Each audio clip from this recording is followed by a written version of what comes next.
Ислам Махачев слил пояс и ворвался в полусредний вес. Теперь охотится за новым чемпионом. Петр Ян бьет по UFC за реванш О'Мэлли и называет его кассовым проектом. Алекс Перейра отказывается от реванша с Анкалаевым. Сегодня будет жарко, друзья. Всем привет! Меня зовут Алена, и это Найзадай Ньюс. Ислам Махачев неожиданно слил пояс в легком весе и ворвался в полусредний дивизион, друзья. Причина проста. Джек Делла Мадалена вынес Белала Мухаммеда на UFC 315, забрав пояс в полусреднем, и теперь Исламу больше не нужно выбирать между дружбой и титулом. Теперь у Махачева цель одна – разбить нового чемпиона и забрать второй пояс. Дата боя еще неизвестна, но заруба обещает быть жаркой. Тем временем за освобожденный титул в легком весе зарубятся Илья Тапурия и Чарльз Оливейра 28 июня на UFC 317. Махачев покидает легкий дивизион после 4 защит и 15 побед подряд, круто меняя правила игры и бросая вызов лучшим бойцам в весе повыше. Это Шавкату, Хамзату и всей топ-компании в целом. Как говорится, время хайпа и больших драк официально объявляется открытым. Петр Ян раскритиковал UFC за очередной подарок О'Мэлли. Титульный реванш с Мерабом Двалишвили на UFC 316. Бой, кстати, пройдет 7 июня 2025 года.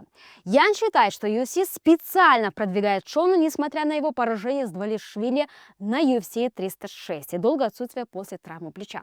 Сам Ян, недавно победивший Фигейредо, уверен, что именно он должен драться за пояс, а не О'Мэлли, которого считают простым кассовым проектом. Что вы думаете? Пишите в комментариях.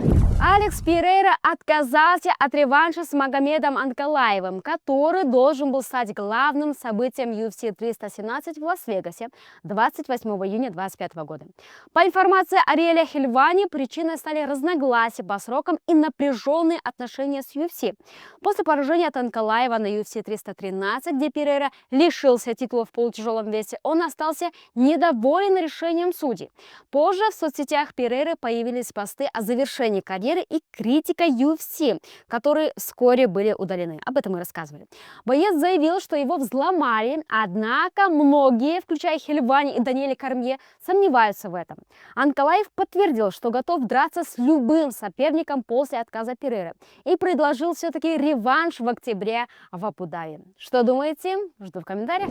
Президент UFC Дана Уайт подтвердил, что скоро объявит супербой в тяжелом весе между легендарным Джоном Джонсом и британским топ-бойцом Томом Аспиналом. Мы работаем над боем Аспинала против Джонса. Это точно произойдет. Просто наберитесь терпения, я скоро объявлю дату, заявил Уайт. Если вы ждете, то я жду ваши комментарии. Казахстанские спортсмены продолжают ярко зажигать на мировой арене контактных видов спорта. Итак, давайте по порядку. Молодежная сборная Казахстана по боксу в эти дни мощно стартовала на чемпионате Азии в Шри-Ланке, оформив сразу 4 зрелищных нокаута. Правда, турнир не обошелся без сенсаций. Фаворит Кенжи Муратулы неожиданно уступил боксеру из Кыргызстана. В это же время женская команда в составе 12 спортсменок борется за медали на чемпионате Азии в Коломбо, а уже 1 июня вторая Ангелина Лукас будет защищать титул чемпионки мира по версии IBO в бою против чилийки Даниэли Ассенха. Конечно же, друзья, обо всем этом расскажем в последующих выпусках. А в ММА фанатов ждет исторический бой 26 июля в Абу-Даби. Казахстанец Асул Алмабаев встретится с узбекским бойцом Рамазаном Темировым на турнире UFC.